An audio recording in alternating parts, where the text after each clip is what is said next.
রাধে কৃষ্ণ রাধে কৃষ্ণ। কই গো মা জননীরা, বাড়িতে কেউ আছেন? দাঁড়ান, খেতে বসেছি।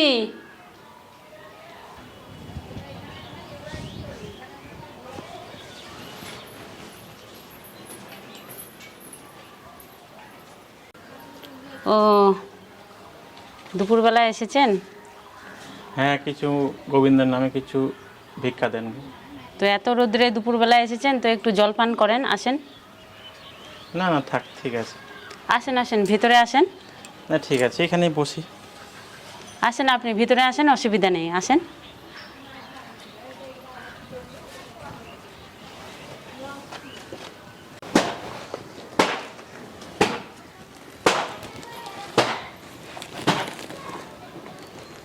ওখানে বসবেন? ভেতরে আসেন, কিছু জল খাবারের ব্যবস্থা করি আপনার জন্য। না থাক। আপনি এখানেই বসলেন, এই যে জলটা।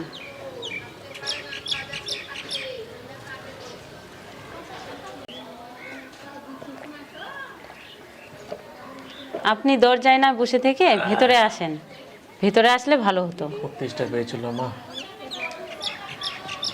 খিদাও নিশ্চয়ই পেয়েছে আপনার, এই দুপুরবেলা ভর দুপুরে ঘুরে বেড়াচ্ছেন, তো একটু কিছু খেয়ে নিলে খুব ভালো হতো। আসেন, ভেতরে আসেন, অসুবিধে নেই, আসেন ভেতরে আসেন। ঠিক আছে, অসুবিধা।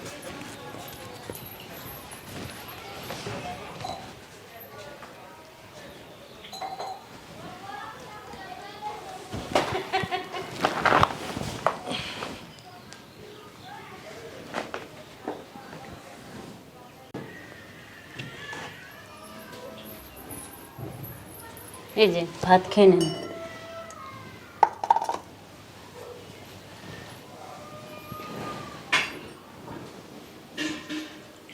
রাধে কৃষ্ণ রাধে কৃষ্ণ।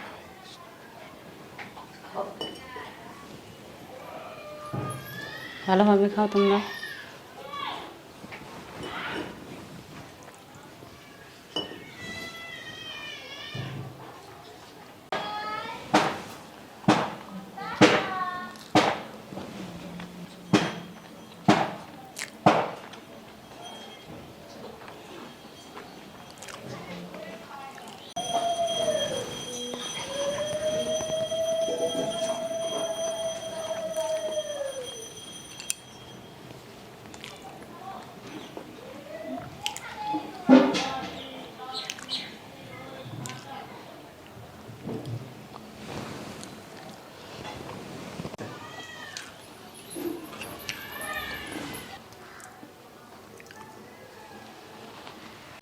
কি আছে মা?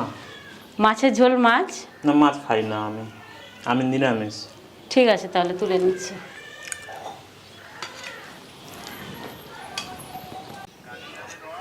না লাগবে না, হয়ে গেছে, পেট ভরে গেছে আমার।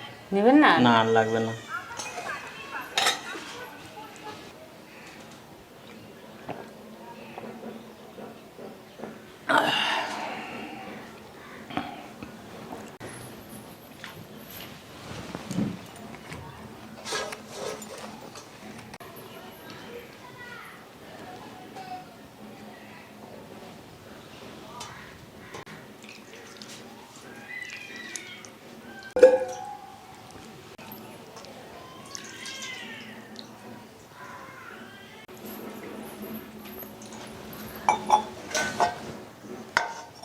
সবই গোবিন্দর ইচ্ছা।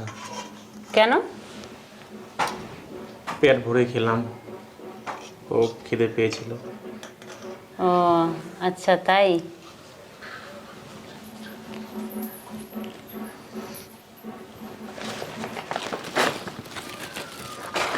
ঠিক আছে মা, আসি তাহলে। দাঁড়ান দাঁড়ান দাঁড়ান, এই যে টাকাটা। তোমাদের বাড়িতে এভাবে সম্মান পাবো, এভাবে ভাত খেতে পাবো ভাবতে পারিনি, খুব ভালো লাগলো। খুব ভালো থাকো মা, ভগবানের কাছে আশীর্বাদ কামনা করি যাতে তোমরা সুখে থাকো। একজন ভিখারিকে এভাবে ডেকে খেতে দিয়ে যে সম্মান দিলে, আমি খুব খুশি হয়েছি। ঈশ্বর তোমাদের মঙ্গল করুক। আসি মা। ঠিক আছে।